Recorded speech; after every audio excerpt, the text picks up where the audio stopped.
Welcome to the Cheating Secrets channel. That evening, I was welcomed in a way I hadn't expected. The house was quiet, and neither my wife, Helen, nor my children were in sight. Helen and I, Mike Lewis, have been married for 11 years. Seeing how quiet the house was, I noticed a note on the table. Mike, I'm sorry I can't tell you this in person, but I'm too much of a coward to face you. I've met someone else and fallen in love. The kids are with me, and they're safe. The divorce papers are in the envelope under this note. As you can see, I'm not asking for anything. Helen, needless to say, within minutes, my day and my life fell apart. I stormed around the kitchen, cursing as I looked through the divorce papers, and finally collapsed into a chair. Helen was leaving me the house and all our money, taking only clothes for herself and the kids, plus their toys. The point that really made me angry was the last one. Helen wanted me to sign the papers allowing her new man to adopt my children, as if that was ever going to happen. At least I learned who Helen left me for. Henry Carslake. I called my soon-to-be ex-wife. Hello, Mike. To hell with hello, Mike. What the hell is going on, Helen? As I already said in my note, I met someone else and fell in love with him. Yeah, sure. Nobody just leaves a marriage and sleeps with a guy out of the blue. At least this tells me you two have been having sex. I just hope it wasn't in our bed. No. Please stop swearing and behave civilly, Helen replied. Civilly? To hell with civility. You traitor. You can get your divorce and stay with that jerk, but I'm not giving my kids up for adoption. Tell Mr. Big Shot he can go to hell. I slammed the phone down. After taking a shower and changing clothes, I went out to grab a bite to eat, as cooking in my mood wasn't an option. The food was decent, and afterward, I decided to stop by a bar and have a few drinks. Considering that today had been a total disaster, I figured I deserved it. The man my wife left me for was the owner of the construction company, Carslake. I had done some work for his company in the past, but now everything was about to change. At the bar, I was spotted by my friend, Paul. I don't see you here often, Mike. Did you manage to escape the family for the evening? Something like that, Paul. I came home to an empty house and a packet of divorce papers. Helen is divorcing you? Damn, I didn't see that coming. Neither did I, Paul. Neither did I. She moved in with Henry Carslake. What? You mean Henry Carslake from Carslake Construction? Yeah, that's the one. I guess she fell in love with him. What are you going to do, Mike? I'll give her the divorce. She doesn't want anything from me, so I'll sign the papers and be rid of her. There was another form she wanted me to sign, but I already threw it in the trash. What form? Paul asked. She wants me to give up the kids for adoption to him. That's never going to happen in this lifetime. Paul shook his head in disgust. One thing's for sure. Carslake can kiss my ass. I was supposed to start working for him on Monday. Screw that. I'll find another job. I signed the divorce papers. The adoption form for my kids ended up in the trash where it belonged. Helen tried to plead with me, but I didn't give in. In the end, she gave up. At the time of the divorce, Chloe was 10 and Lee was 8 years old. I wanted to get revenge on Carslake, but I didn't want to end up in jail because of it. I never showed up for work on Monday, and strangely, no one followed up to make me complete the job. Part of my revenge on Carslake happened without me even having to do anything. It came about as a result of my conversation with Paul.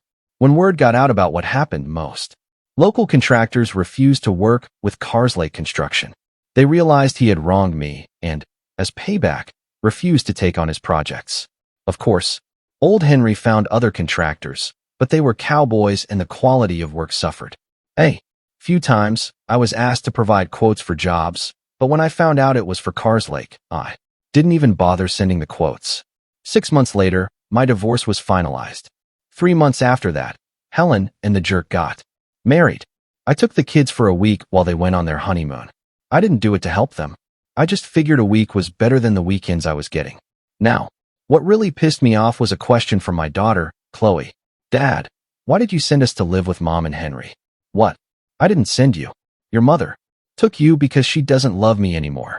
If it were up to me, you could have stayed here, I replied, assuring Chloe that this wasn't my decision. I was planning to have a talk with Helen about it. When Helen rang the doorbell to pick up the kids, she came in all tanned and smiling. Her smile vanished when I started talking to her. Stop lying and talking nonsense, Helen. From now on, tell the kids the truth. If you don't, I will. They now know that I never asked you to take them. If I could, I would fight for custody. Tomorrow. Helen left in anger.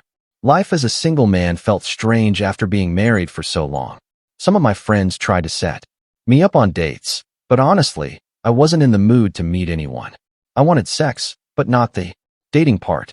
Little did I know, my life was about to change again. My neighbors were Gary and Emily. They moved in right after Helen left me. Their house was a good deal for them since it needed a lot of work. Emily worked as a secretary, and Gary had recently left the army. We got along well, and they seemed like a nice couple. When we ran into each other, they would chat with me. The tragedy struck when Gary collapsed. At work, paramedics and a doctor arrived within 10 minutes. Gary was pronounced dead at the scene. The autopsy revealed that he had died from a subdural hematoma. Emily was devastated and left all alone. I offered her my friendship and support. Gary's parents had passed away, and Emily's parents were on vacation in Europe, not wanting to leave her alone. I walked her to my house and poured us both a drink. I listened as Emily cried and talked about her future plans. Eventually, she broke down and fell asleep on my couch. I covered her with a blanket and slept in the armchair, just in case she woke up during the night. The next morning, Emily was leaving just as Helen was dropping off the kids. Glad to see you're not wasting any time, Mike, Helen said. Stop it, Helen. The poor woman just lost her husband. Helen looked at me, then turned to talk to the kids. Later that day, I explained to them why Emily was leaving the house. Chloe looked sad, and I don't think they fully understood what was going on. Emily asked me to attend Gary's funeral, which I did.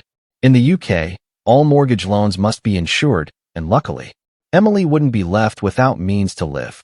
It was small comfort, considering she had lost her husband. Emily's parents returned from Europe, and they both spoke with me after the funeral. I assured them I would look after Emily. As aside from her coworkers, I was her only friend. I offered Emily help with any small tasks that needed to be done. Nothing major, just things to keep the house in livable condition. The next time Helen dropped off the kids, she stayed in the car, which was perfectly fine with me, as it saved me from having to talk to her. Emily and I spent quite a bit of time together, not as a couple, but more as friends supporting each other. Almost a year later, Lee was playing in the yard while I was working on my van. I heard voices and turned to see him chatting with Emily. I called out to him and asked him not to be a bother, but then I heard Emily say it was fine, she was just hanging laundry to dry. Emily, do you want to have dinner with us tonight? Lee, you can't just invite people over for dinner like that. She's not just people, she's Emily. We both stood there laughing. I asked Emily if she'd like to join us for dinner. Yes, I'd love to. That would be great, thank you. Lee ran off to tell Chloe we had a dinner guest. I apologized for Lee being so forward. Emily helped me prepare dinner, and it was clear that she was quite skilled in the kitchen. She also helped me clean up afterward and stayed with us for a while before heading home. Thanks for dinner, Mike. I really enjoyed it. Thank you for accepting the invitation.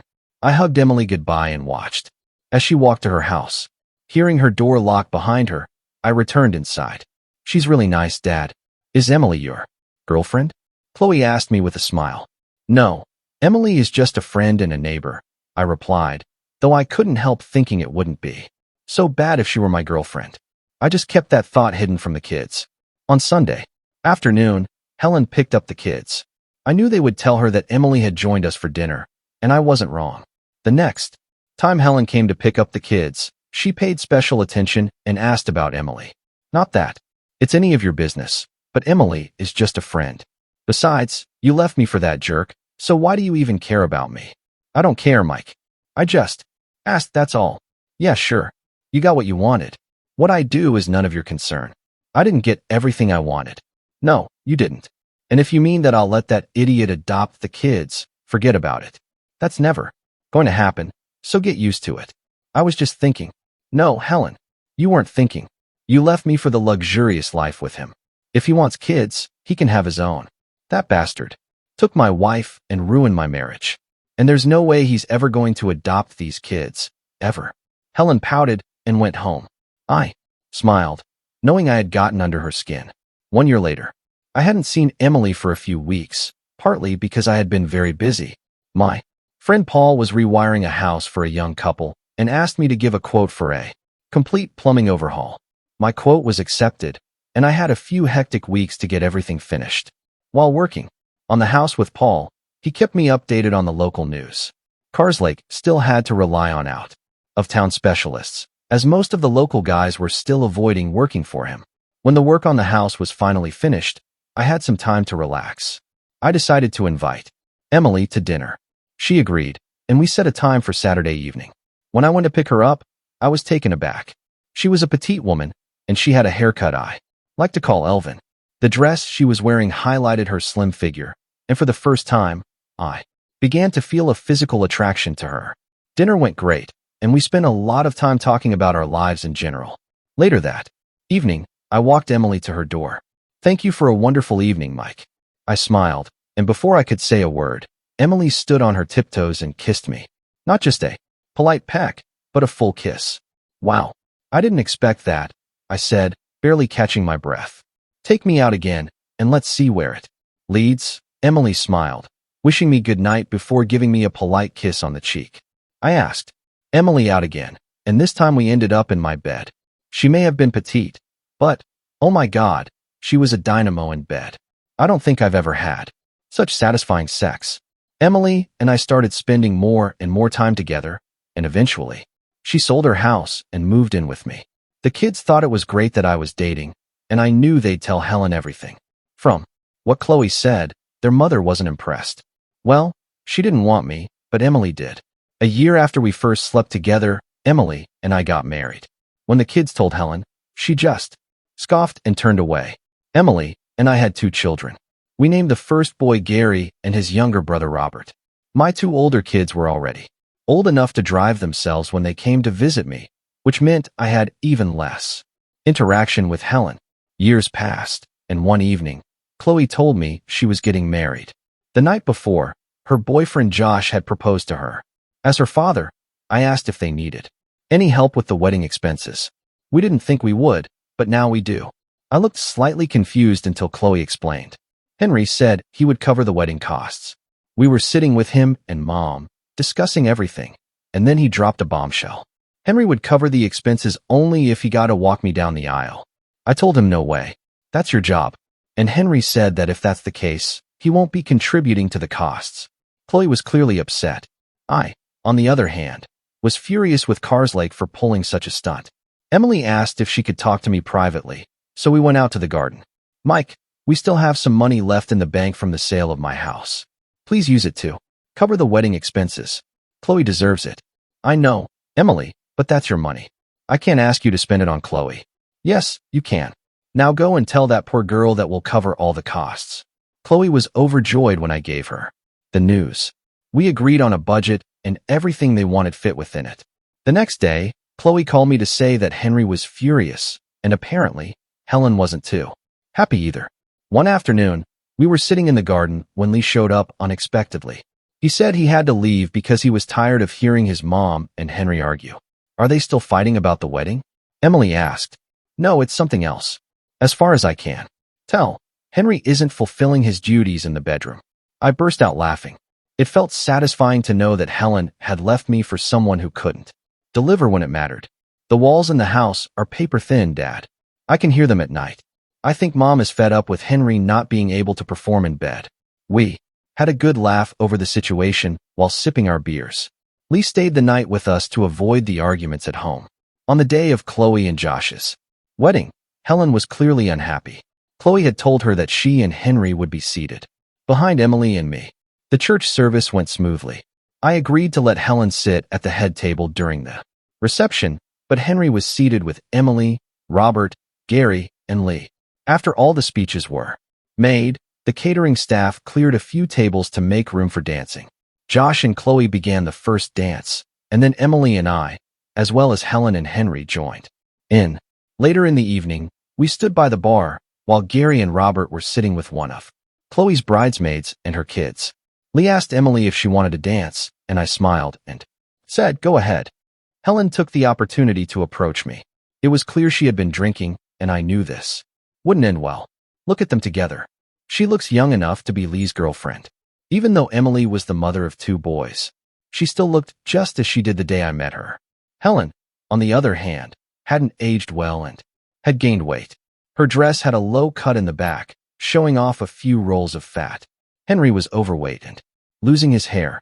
They were a perfect match. Don't start, Helen. Jealousy doesn't suit you. Besides, we're divorced, so you no longer have the right to comment on my life. Jealous? Jealous of her? Please, she looks like she still needs to be in school. I'm sure she'll be fine once she fills out and gets a bust worth talking about. Don't talk about my wife like that.